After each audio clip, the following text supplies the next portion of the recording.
Colorado sky. Friday night's calling and the towns go quiet.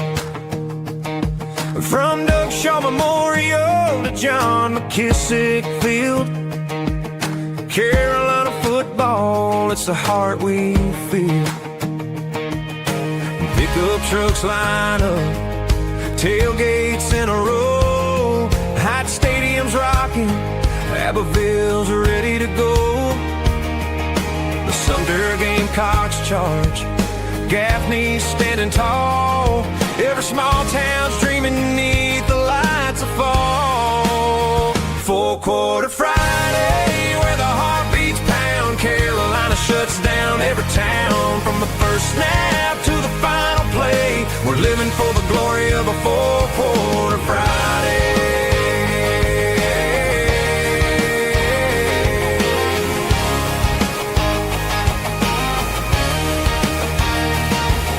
In Gilbert, America, the bleachers fill with pride. Cheerleaders shout, the band's playing, no one's staying inside. The boys in pads hit hard, chasing that old dream. Under stadium lights, it's more than just a team. Mamas clutch their programs, daddies yell the calls, grandpas talk of legends in these hallowed football halls. From the low country marshes to the upstate's clay, four-quarter Friday lights the Carolina way. Four-quarter Friday, where the heart beats pound, South Carolina shuts down every town. From the first snap to the final play, we're living for the glory of a four-quarter Friday.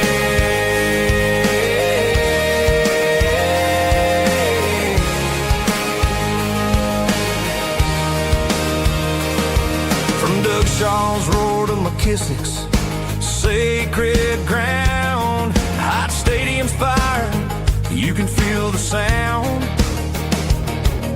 Sumter Gamecocks fly, Gaffney holds a line, J-Mo run the dang ball, we're screaming for a sign. Rivalries burn bright, the clock's ticking down. On four-quarter Friday, we're the talk of the town. When the whistle blows and the scoreboard fades away, the lessons from the field guide us every day. Teamwork, grit, and pride, it's more than just a score. Carolina football's what we're fighting for. From the PD rivers to the upstate's misty hills, four-quarter Friday gives our hearts a thrill. Four-quarter Friday, where the heart beats pound, South Carolina shuts down every town. From the first snap to the final play, we're living for the glory of a four-quarter Friday.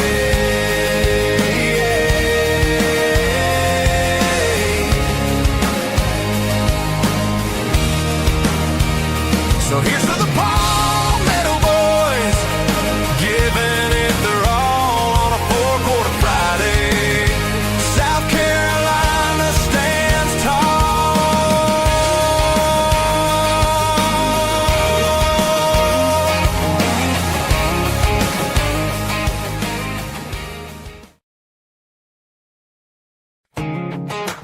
Welcome to Four-Quarter Friday, part of the Chief Sports Network.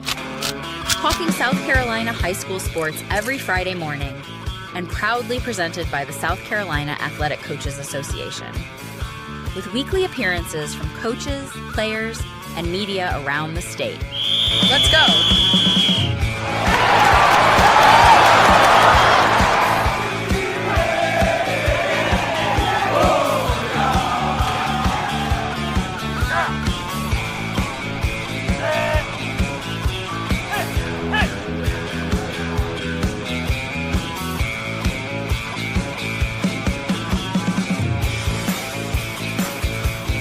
Kick off the first quarter. Happy Friday!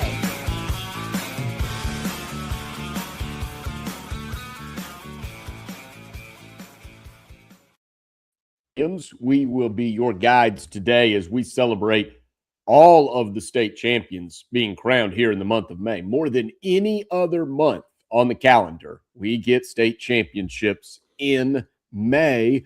We've got the spring football tour rolling along, walk-off wins on the diamond, medals awarded on the track. And I hope if you are watching right now, however you are taking in Four Quarter Friday, you are also subscribed so that you can get the morning updates, which have been fantastic. This is the first quarter of Four Quarter Friday, and first quarters are brought to you by Bill Maloney, Farm Bureau, and we are presented by the South Carolina Athletic Coaches Association. And as such, we're going to have a couple of coaches that are from that association today.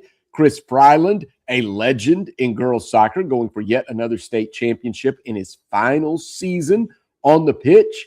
And we're going to have Mark Bonnette join us from River Bluff, and they are winning games in dramatic fashion. A pair of one-run wins to dispatch Lexington and Carolina Forest, two of the teams we knew would be playing late into this month, late into this baseball season, challenging for a state championship. And Mark Bonnette is going for another one. We'll have him on in just a few minutes. Rob, I said, you've been busy.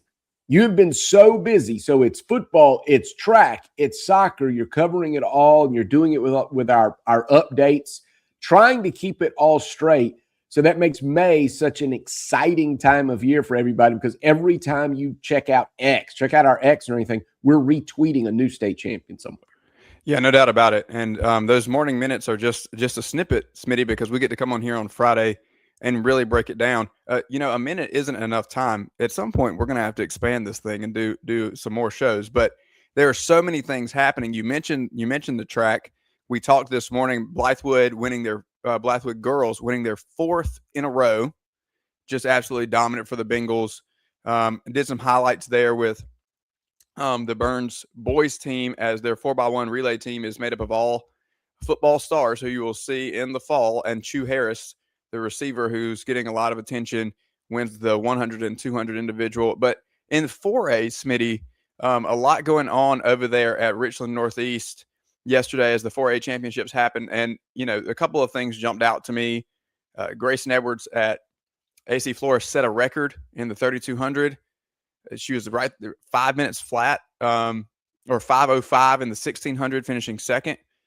So we want to celebrate her this morning. And then also you can look across the board, and there's a lot of things that are really impressive. A couple of things that I'll call out again on the girls side in 4A. Janai Sumter, star basketball player for Lower Richland, had a good showing in everything that you throw. I'm going to say it that way. Okay. Whether it's javelin, the hammer, the shot put. Okay. That's it.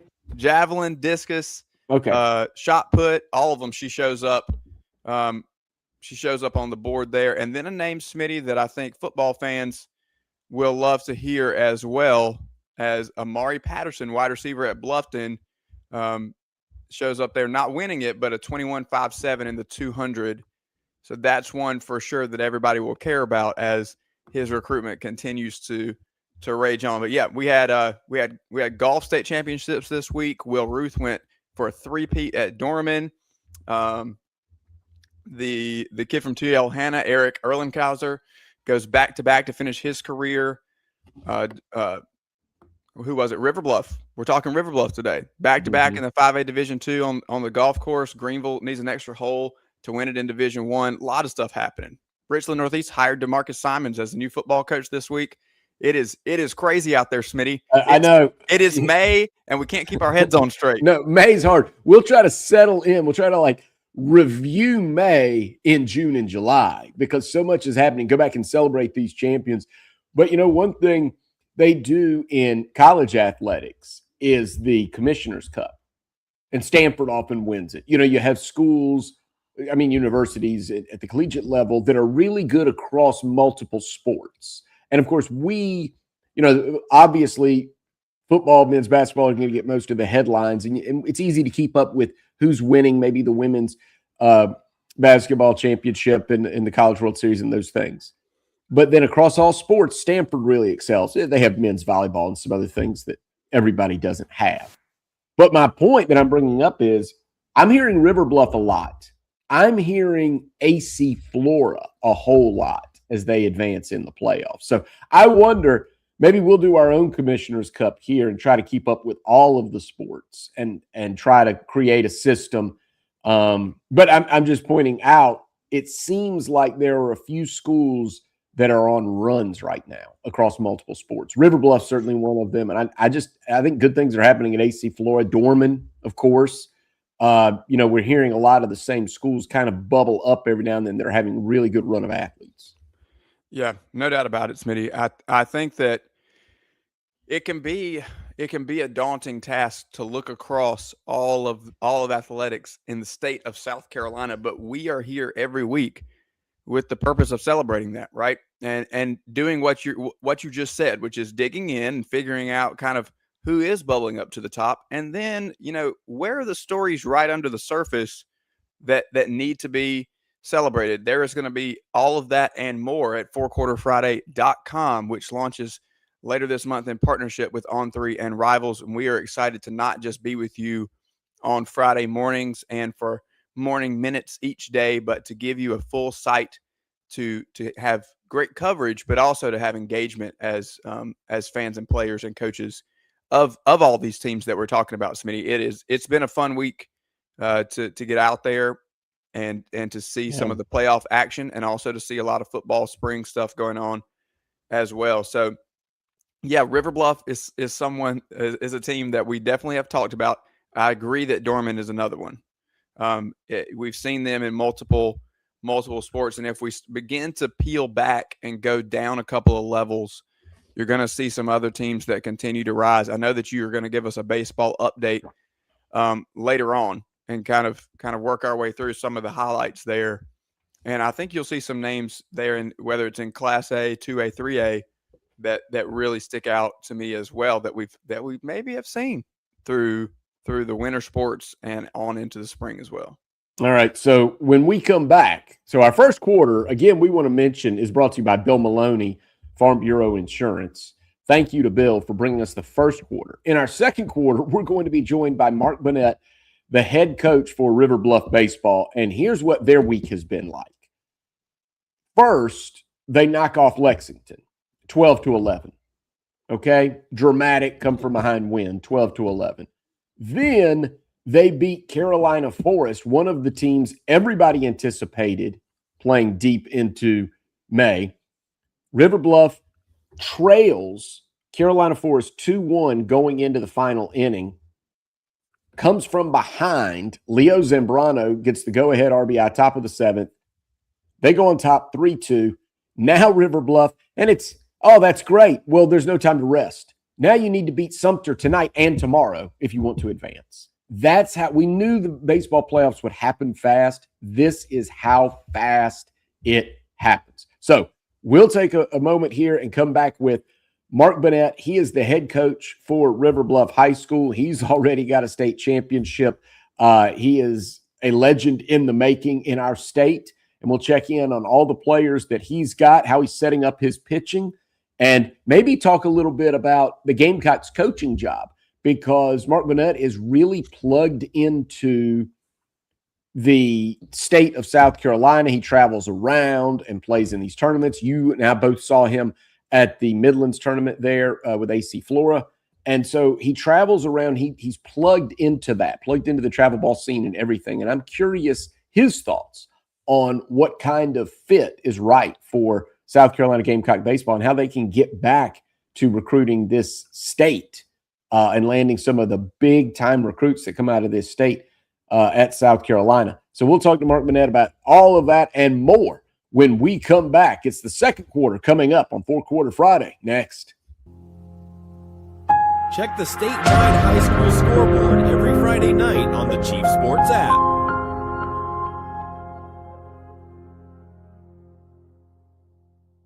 If you have experienced any sort of damage to your home or business, smoke, water, fire, or mold, visit RestaProsMidlandsSC.com, proud supporters of South Carolina high school athletics. Leading Edge Fundraising is the #1 fundraising solution in South Carolina for middle and high schools, club teams, and colleges. At Leading Edge, a personal representative does the work for you to make more money in just 1 hour. Leading Edge is your solution. It's a one-stop shop for over 10 different fundraising options that all run off the same proven process. Don't stress about insufficient budgets or lack of materials. Contact Leading Edge today and raise funds fast. Leading Edge, South Carolina. Raise more, do more, win more. LeadingEdgeFundraising.com. When playing sports, you want a coach that will fight for you. At Hewitt Diamaduros Law Firm, we've got your back.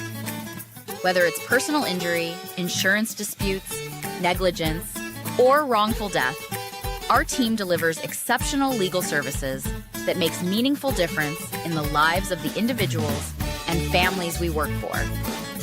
Visit hdlawsc.com. hdlawsc.com. Hewitt Diamaduros, we're on your team.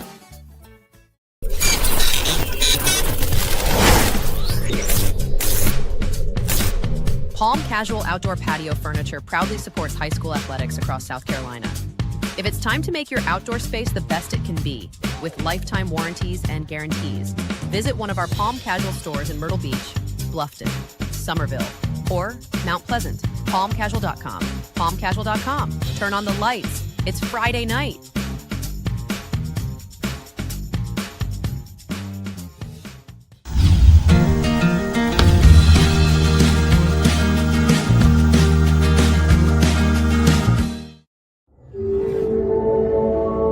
It's the 4-Quarter Friday High School Show on the Chief Sports Network.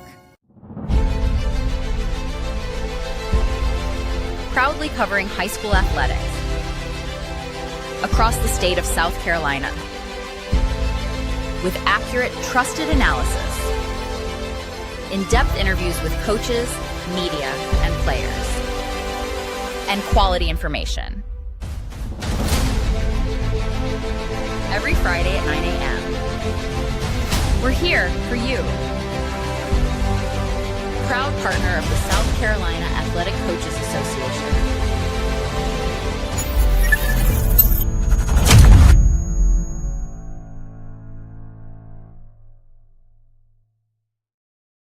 Yo, welcome back to 4-Quarter Friday. Matt Smith and Rob Williams here with you. And we don't have our guest just yet, but we are still working on that. In the meantime, Rob, I want to dig in just a moment if we can. I've got a lot to say about baseball, but I did want to get an update on what's happening with the spring football tour in terms of what you've seen, what you're seeing, what you're hearing, the feedback you're getting from coaches, and what it's like, because this is an element that I think has really grown. I mean, we're seeing more and more highlights put out on social media. We know how heavy recruitment is at this time of year. So what's it like when you're getting out on the campuses? Well, first of all, I'll remind everybody that if you're not following us at 4-Quarter SC on X, I would advise you to do so if you want to be able to follow along. That's going to be your best bet. Or you can follow me as well at Rob Williams GCP as we're getting all of this information out there. Facility tours, practice photos, coaching interviews, some player discussions. The first thing I would say, Smitty, is that we are welcomed to step onto these campuses and give more exposure to football teams as they get ready in the spring. For the most part, that has been we've been one of the only ones there to cover it. And there's been a couple of event types. The Upstate Football Showcase at Spartanburg brought out all of the media on Wednesday, but it's an opportunity to see so many teams together. I'll say this week specifically, the South Point Showcase and then the Upstate Football Showcase at Spartanburg, Tuesday and Wednesday, back-to-back days, 8 teams on Tuesday, 8 teams on Wednesday, or actually maybe 10 teams on Wednesday there at Spartanburg.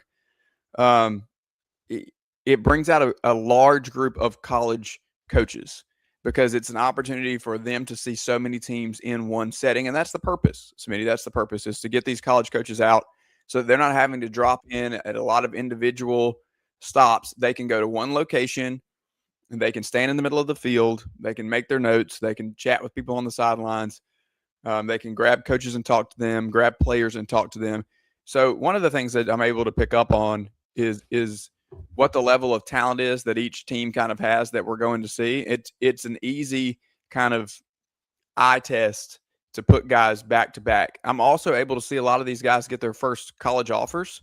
In some cases, there are recruiters there who are seeing a guy for the however, they've seen him multiple times. I won't say how many because I know that there are guidelines and rules and regulations there, but they're coming out to see them multiple times. You can tell there's a relationship established. You can tell that they've had conversations with this player over and over. And then there are players where you see them post as soon as they leave that they got an offer, and I'm able to see that conversation and that exchange and the look on a young man's face when he does receive that offer from a school.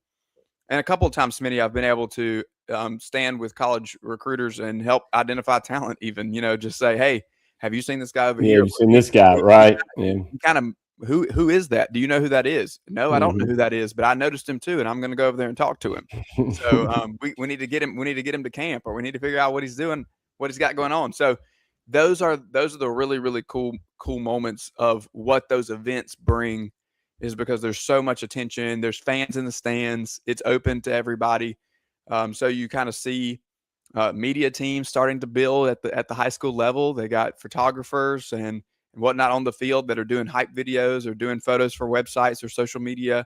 We're really seeing the model of everything involved at the college level continuing to trickle down to that high school level. And that starts with football in the state of South Carolina, because that is kind of the bread and butter of what people love and what moves the communities. We talk a lot about, I talked with Aiden Gibson this week as he committed to Penn State. We had an interview with him that came out right after that commitment. And one of the things that he said about Woodruff, and this is reflective of the entire state, is everything shuts down on Friday night. He said the restaurants aren't even open because everybody comes to the game. And that's what it means to the community. So you're starting to see some of that hype and that buzz moving here early in the spring. We still have a summer to get through, but it's interesting. And Smitty, I'll say one more thing here. A lot of movement with the high school transfer portal. And so it's interesting to see as well. New names and faces wearing new colors. And how do they mesh? There's some 7-on-7 action. Occasionally you get some light 11-on-11 stuff going on in some of these practices. So it's been interesting to see what those matchups and kind of what the chemistry looks like, especially guys that are in skill positions where they need to work well with the guys around them. All right, so those showcases, when you say 7-on-7s, are they playing, like Dorman against Woodland or something? I mean, is it two teams, or it's got to be all, you've got to practice with your own club right now? Yeah, you still have to practice with your own team. But what you'll have in a lot of cases is teams going on one side of the field and the other team on the other. And that's pretty much how they have them set up. So most coaches, college recruiters, media, whatever, are standing at the 50, and you're able to see kind of two groups work at the same time. They're basically just going through their full practice. And so you're going to have an indie period, you're going to have a team period, so on and so forth. So you get an opportunity to, see how well oiled of a machine some of these operations are. How well do they come in and get to it? How can they move from period 1 to period 2 to period 3 and so on? And then, in the individual periods, you really get to see some of the standouts. That's where I'm able to get around and do a little evaluating myself and make some notes on, like, hey, this guy, either I already know his name and know who he is, and now I'm getting to see him move a little bit, or I get an opportunity to say, this kid is incredible. Look at his size, his athleticism, his get off, his speed, whatever stands out about him, right? And then go kind of make a question of the coach or one of the college guys that are around that may know who they are, and so on and so forth. So the biggest thing I think I mentioned last week that has been fun for me is coaches will talk a lot about 27, 28 prospects, and we're going to talk about them too, Smitty. Mm-hmm. But when it comes to 29s and 30s, there's a twinkle in the eye of some of these coaches when you can see what they think they have coming down the road in the pipeline that's going to provide them a real opportunity as they look at the talent that is coming through and just now hitting that high school level. that's really fun to see, because there's a lot of excitement that comes with some of these coaches when they begin to dream about what could be 2 or 3 years down the road. Tell me again about Aiden Gibson's commitment, because you got to sit down with Aiden for quite a bit of time. And for those that missed it, Aiden Gibson, the interview is still up on our YouTube channel for Four Quarter Friday. So tell us what you think you took from that with Aiden Gibson. Yeah, absolutely. We got a little over 10 minutes with him. I think that obviously he committed to Penn State, the finalists there. He had a top 5.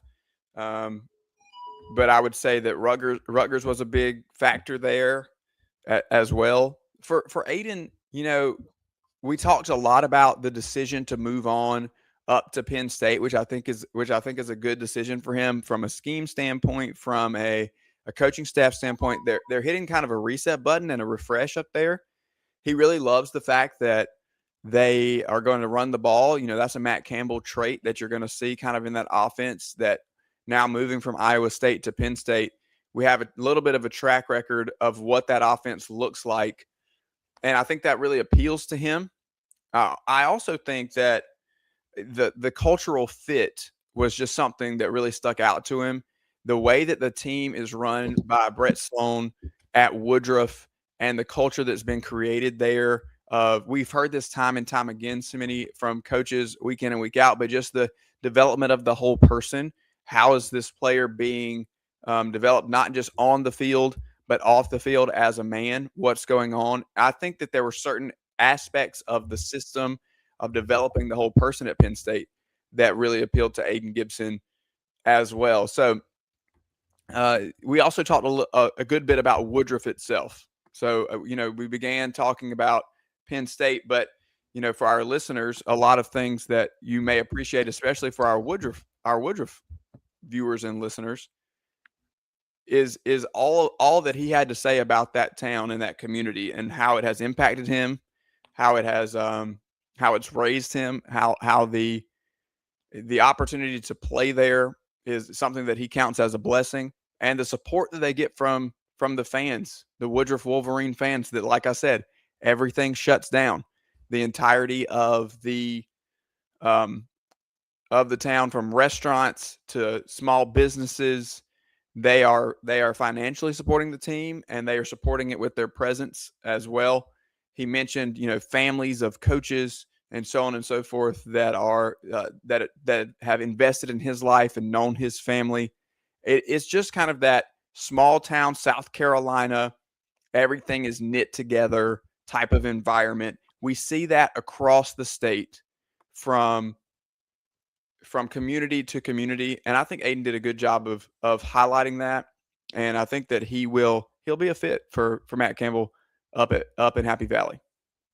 Well, I'll tell you what, let's take a moment here. Let's step away, because we're going to try to get Coach Bonnette on with us from River Bluff, and we'll try to hook that up and have that coming for you in our third quarter. We've got a lot of baseball to cover, obviously, and we're still going to try to get Chris Fryland in, legendary girls soccer coach from Lexington. All that's happening on Four Quarter Friday. Back after this.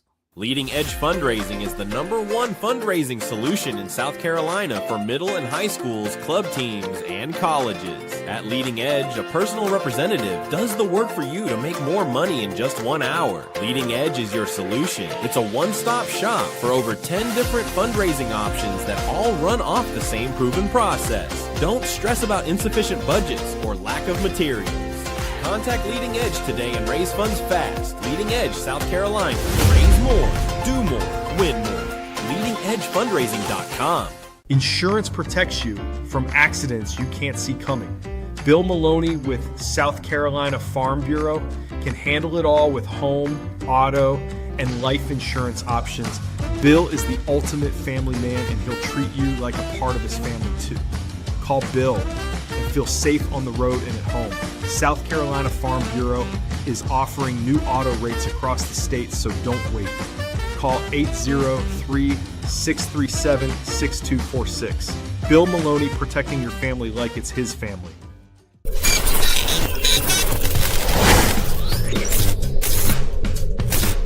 Palm Casual Outdoor Patio Furniture proudly supports high school athletics across South Carolina.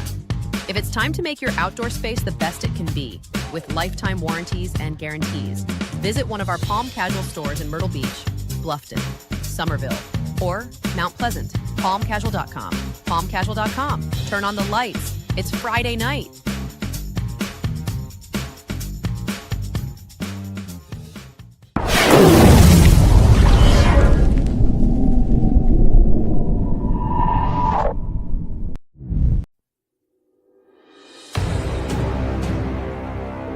Welcome back to Four Quarter Friday, part of the Chief Sports Network. Let's talk ball.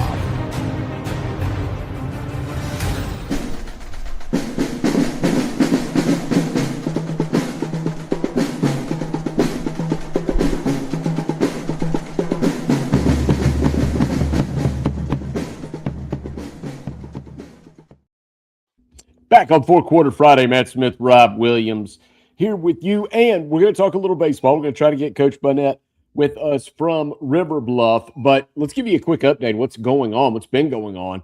If you look at the upper state, 5A Division I, we said earlier that Dorman has been doing well across all sports. Baseball is no exception with Palmer, Hornick, and others. They were the upper state's top seed. They are now in the Dorman Cavaliers in the District 1 finals. Got a 6-5 win over Dutch Fork and a 9-2 win over J.L. Mann. So it wasn't that easy. Had a close call there against Dutch Fork. J.L. Mann knocked out Dutch Fork earlier this week. So now that sets up the Cavaliers and the Patriots. J.L. Mann would have to beat Dorman twice, both tonight and tomorrow, to move on and win District 1. And the way the districts work, you have District 1, District 2, District 3, District 4. I'm talking about 5A. 5A Division 1. And then those districts, 1 and 2, will meet each other, play for the upper state. 3 and 4 meet each other, play for the lower state. And then those two teams come together to play a series. So, and the reason I say it's not that confusing, it is a bit confusing because 4A is done a little differently. So, you know, these classifications handle it a little bit differently depending on how many teams land in the class. But 5A Division I, so you know Dorman's in a good spot up there. In District 2 of the upper state, how about this? This is a story. I want to make sure we mention this. 6th seeded Spartan High. So that's the Spartanburg Vikings. Had to come out of the play-in round. They are now in the catbird seat, still in the winner's bracket. The Vikings have done it with pitching. 11 runs surrendered in 4 games. So just 3 runs per game. They did this the hard way, coming all the way from the play-in round. Now they're in the district finals. And they lost to Boiling Springs 3 times in the regular season, did the Vikings. Spartan High turned the tables, beat Boiling Springs at Bulldog Park on the road 4-0. So now Spartanburg High School is sitting in a great spot. If Dorman and Spartanburg both win tonight, they would meet for the upper state championship. It is an incredible story, Smitty, and we see this kind of across. We've got a couple of highlights here across the state where we see some teams that maybe weren't as expected, but you called it out when we had Jack Jolly on a few weeks ago and said, "Hey, look at this region." Yeah. Look at this. I thought either Boiling Springs or Spartan High or Burns even had a chance. Yep, absolutely, to make a run. And even though they were kind of getting hammered because Dorman was so good in the regular season and was going to win the region, well, that meant you're not a region champion, so that pushes you down, and you've got to do it the hard way. You've got to do it on the road, or you've got to do it through a play-in series. Spartan High's done that. A lot of credit. Now listen, we don't want to sleep on Blythewood. The Bengals are the 2 seed. Okay, but they've got to beat Spartan High twice. The first time, that game tonight, Duncan Park, historic Duncan Park tonight between Blythewood and Spartan High. So I love that. In the lower state, so District 3, this is 5A, Division I, District 3, James Island. We had Matt Spivey on a few weeks ago. I don't know what you can do to these guys in this lineup. Taj Marchand, the reigning 5A Player of the Year. So they make the district finals unscathed. They're still undefeated in the playoffs. The Trojans defeated Fort Dorchester for the 4th time this season. But here's the thing. They're not done. Fort D's not done. They've lost now to James Island 4 times. They could get another shot, right? they fought back through the losers bracket, and so now it's James Island and Fort Dorchester. But Fort Dorchester would have to beat James Island twice in order to move on. But I don't know if Fort Dorchester, if there's enough pitching. This is why they set this up the way they do. They want to really give advantages to some of the top seeds. And Fort Dorchester is an 8 seed. They're playing their 7th game of the playoffs. James Island is playing just its 3rd. So Fort Dorchester is going to have to win in its 7th game of the playoffs, win that one. Then in the 8th game, turn around and upset James Island again. So much to ask for. Quickly, I also mentioned the Lower States District 4 6 seed Sumter is in the prime position, hosting tonight. They're on the top line of the winners bracket, fighting their way all the way through the play-in round as a 6 seed. River Bluff fought its way through the playoff round, beating Wando in a series, then falling to 2 seed Carolina Forest before getting Lexington, eliminating Lexington 12-11, and then a come-from-behind 3-2 win over Carolina Forest to bounce the Panthers. And now River Bluff will have to beat Sumter twice. So that one is set up, and it's incredible. Now we have Coach Mark Bonnette with us, and I just laid it out, Coach, what you've been through and how difficult the playoffs are. So we don't have a lot of time, so we want to welcome you right in, but tell us just about this ride, because it's the play-in round. You've got to then slay the Dragon of Lexington, then Carolina Forest, one of the state's best teams. You've got to turn around and beat. You're down 2-0 heading in the last 2 innings. You've got to turn around and beat them. So, Coach, welcome in and tell us what it's been like these last 2 weeks.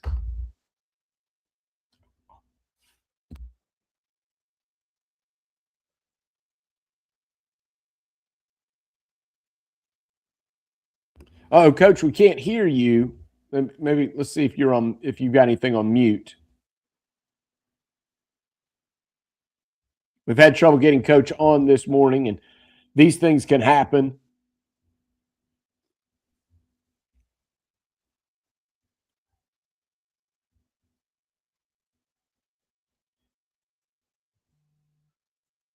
Maybe we could talk him into it, talk him through it off the air. Phil, can you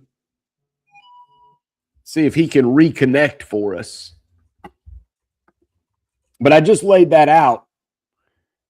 Not the only storyline there, though, Smitty, right? You know, you mentioned we've got some 6 seeds in Spartanburg and Sumter. River Bluff now will find their way to play the Sumter Gamecocks. But when you make it, that's just 5A Division I.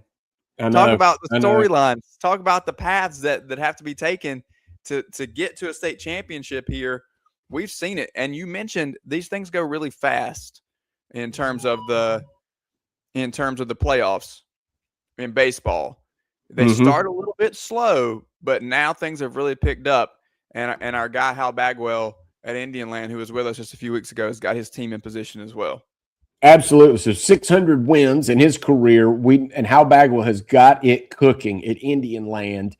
So they're into the district finals, and they've got easily the 5 seed at home tonight with a chance to clinch. In District 2, so again, 1 will play 2. Division 2, 5A is like Division 1. Major surprise. 10th seeded TL Hanna has won 4 straight to put themselves in a position to clinch a spot in the upper state final.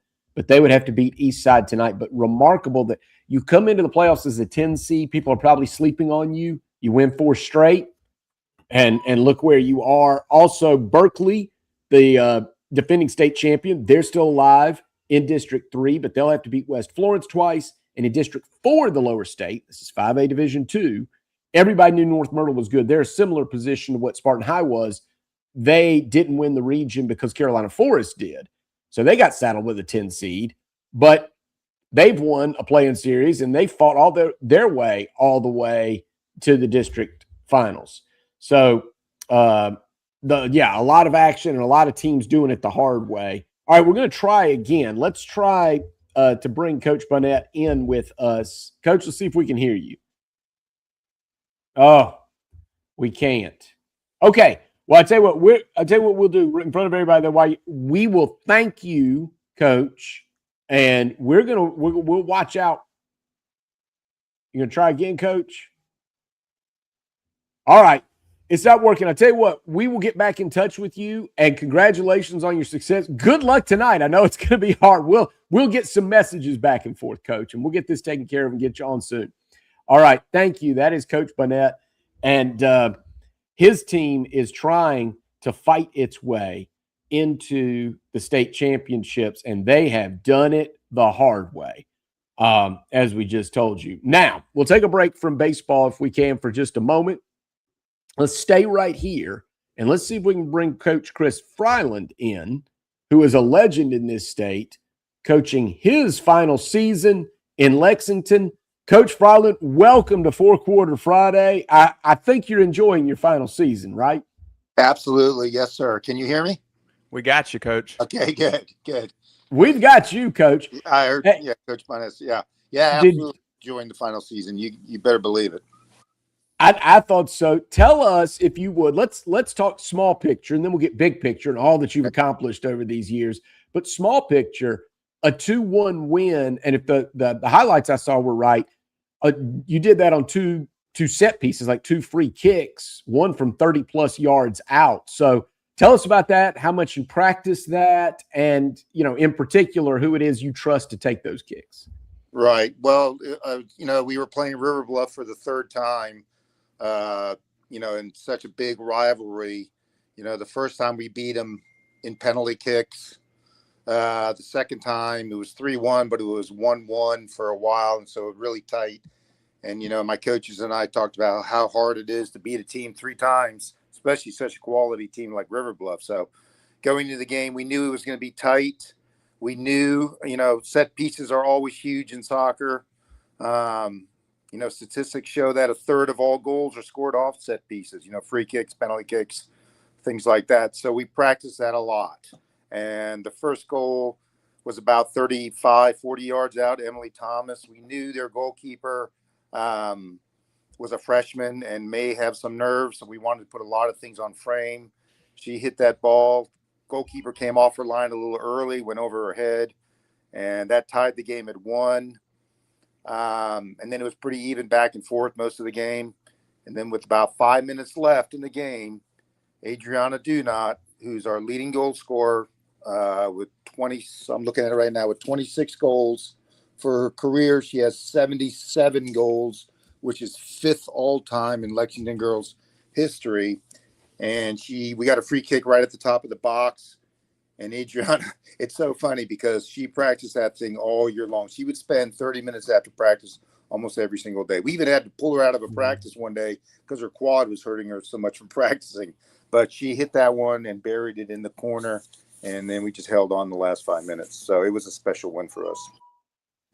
Yeah, Adriana Dunot, you mentioned her, the Davidson commit, has said a lot of good things about you in her interview times here through the course of the season. Can you talk a little bit about this senior group that you have, maybe a little different than one you've had before that was able to win state championship? What have they meant to this program, and how have they helped lead this team through this season? Yeah, they've just been absolutely phenomenal. It's Adriana, of course, Riley Miller, who's been a starter on our team, plays what we call the number 6, a defensive midfielder. Doesn't get a lot of stats, but just cleans everything up in the back and distributes the ball forward. Emily Thomas, that we mentioned earlier, is committed to go to VMI to play soccer there and then go into being a doctor in the military. So she is phenomenal. Wow. Top 10%. Adriana's top maybe number 27 in the senior class of 500 or something. So she's up there. Kai Gordon, who's an outside back for us, who we pulled up after her sophomore year, really, really fast, has had an offer from South Carolina State. She hasn't decided if she wants to go there. And then Anna Bartz, our last senior, didn't make varsity until her junior year, has bought into the process, worked extremely hard, and has gotten a lot more playing time than I expected her to get. But she's also done a great job for us. Now, this is Chris Fryland joining us, winningest girls soccer coach in state history. Coach, I want to lay out what you have in front of you. You tell me if I've got all of this right. Okay. you've got Wando tonight. Is that correct? To Yes, settle sir. the lower state? Yes. All right, so that will settle the lower state. Jailman and Blythewood are playing for the upper state, and the winners of those two games are going to play next Saturday at 11 a.m. That's correct. Okay, so that's what's ahead of Coach. And now we will do a little bit of big picture. I'd love to know, to be in the game this long, obviously soccer was not on everybody's mind, maybe even 30 years ago, 30, 40 years ago. You have 477 career wins. Tell us about your background. Did you grow up playing the game? How did you get involved? And how exciting is it to see the way that it's grown? So now you're going to leave it behind, but it's a much different game than the one you inherited. Yeah, it is. It is. That's I love that question. So I started playing soccer myself when I was about 6 years old. I lived in Southern California. Both my parents are from Denmark, and they didn't move to the U.S. until the late 50s. So the game was always, my dad was a fanatic, how it is in Europe. We actually spent some time living in Germany. He was in foreign contracts and got to see my first glimpse was when I saw this is how old I am, the 1966 World Cup, highlights of that black and white TV with the little antenna, that's so funny. And then in 1970, I got to see the great Pele play in Mexico, and it sparked something in me. So I've always been around the game. I played at a small school in New Jersey for 2 years, Burlington College in southern New Jersey. Played 2 years there, and then moved to South Carolina and wanted to, as a kid, you want to be a professional soccer player, but I realized at some point that's not going to happen. So got into coaching my own son and my daughters. Took a job at Camden High School in 1991, spent a couple years there doing the boys. Got out of the game for a few years to help raise my children, and then was offered a spot coaching the JV boys here at Lexington in 1997. I did that 1 year. The girls' job opened up in 98, and I've been the girls' coach since. The interesting thing is girls soccer in South Carolina did not start to 1993. So it really hasn't been around that many years. So that's basically where I'm at now.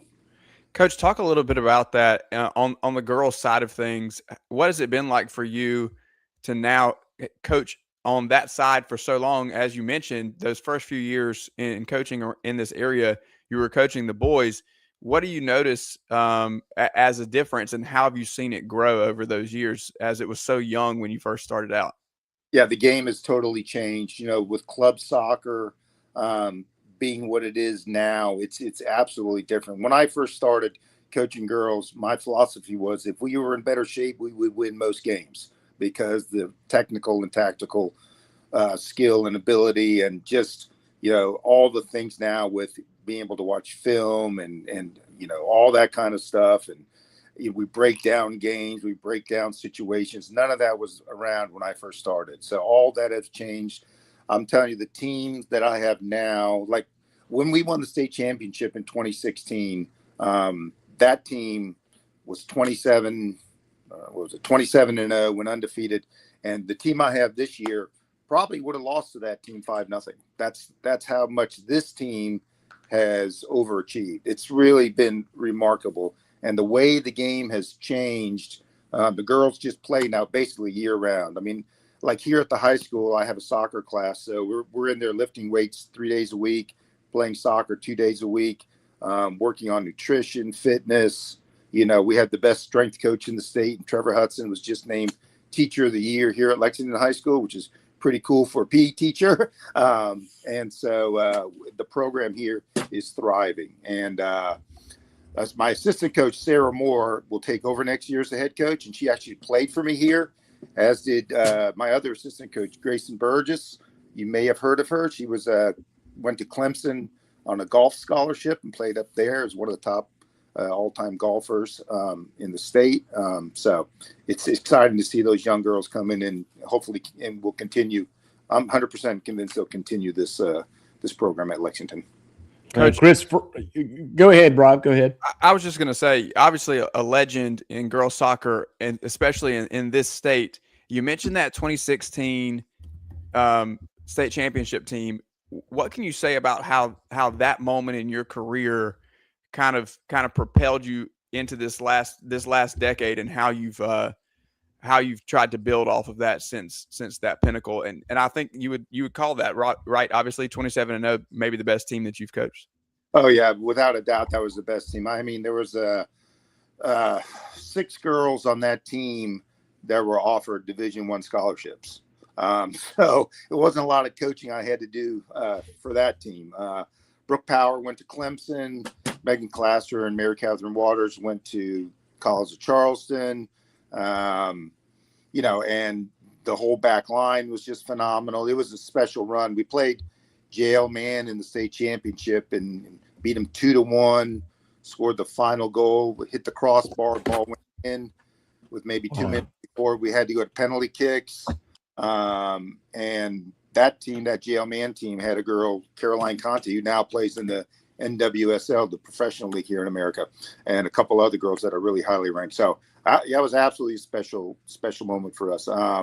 But since then we've had our years where, like, the COVID year was very difficult for us, and things like that. And the team we have now, we lost seven starters from last year's team. So the expectations this year weren't, that we were, how we could, get to where we are today. So sometimes we pinch ourselves at where we are, and having to go to play Wando tonight, which, I mean, I've been to a lower state or upper state championship, state semifinals 10 times, and probably 7 of those 10 times was against Wando. So it's going to be interesting to go down there and play that. Again, this is Chris Fryland, winningest coach in girls soccer in our state's history. Well, break that one down, if you would, for us. Obviously, you know what they bring to the table in terms of scouting then. How do you see it? What do you have to do well tonight in order to come away with a victory? Yeah, that's another really good question. So let me start with this. We play Chapin and River Bluff in our region, and they play a totally different style than Wando does. They like to hit the long ball. They have a lot of speed over the top and get in behind. Wando plays totally different. They're going to possess the ball, keep the ball, move it side to side, play in and out, try to have you shift so that they can change the point of attack. Their wingers up top, both their number 7, their number 11, their wingers have incredible speed up top. And that's one thing we've been working on. One thing we are not have is a lot of speed in the back. And so we've been shifting some people around, trying to keep things compact in the middle, look to counterattack, try to find Adriana some. And they do have their starting goalkeeper did go down with an injury. So they have a freshman, I believe, starting in goal. So hopefully we can put some pressure on her tonight. Well, Coach, I know you didn't get to play professional soccer. No, sir. But what about them naming the field after you? That's not bad. And now you've been able to coach on that field. So what does that mean? I guess that Lexington community, you're doing all of this and you're stacking up wins along the way, but then to be recognized that way, it's like they really noticed the impact that you had all these years. Yeah, I had no idea they were going to do that. We've been practicing on, so it's called the goat field because the field sits down behind high school, and it's a really nice grass practice field. But behind the fence, there's goats. And so it was always called the goat field. So they just changed the name and they said, we're going to name it Fryland Field. And they put a sign out there. And that was like, I was like, holy cow, that was so special. Our athletic director, Dustin Curtis, was behind all that. And his support for me and this program, and Perry Woolbright before him, Josh Stepp, who's now coaching major college football, all the way back to Scott Early. All these guys have just been so supportive of our program and women's sports in general. And it's just, I just can't say enough about them. Coach, we'll let you get away in it because I know you want to prep for the game, but we wanted to make sure we had you on for a few minutes, let you, talk about this run because this is a special one that will never be forgotten. If it ends or continues, this has been quite special. And Coach, what you have done and accomplished has been appreciated and recognized. And we certainly know it. And I think there's thousands more across the state that know your name that we're happy to hear you talk about it a little bit. Well, I appreciate it. Thank you guys for having me on. It means a lot. Thank you. Thank you, Coach. Good luck tonight. Thank you, sir. I appreciate it. That is Coach Chris Fryland. And that is, we talk, some guys are, state championship level coaches, and some guys are like, no, he's the winningest coach in girls soccer history in our state, period. End of. And I love him talking about, we're pinching ourselves. We didn't know we'd make a run like this. That's just what old coaches, that's how they talk. But I'm glad, Rob, that you also brought up the fact that he had a legendary team as well. So it's like when you coach this long, you're going to have the juggernauts and then you're going to have the overachievers. Absolutely. And he's seen it from both sides, right?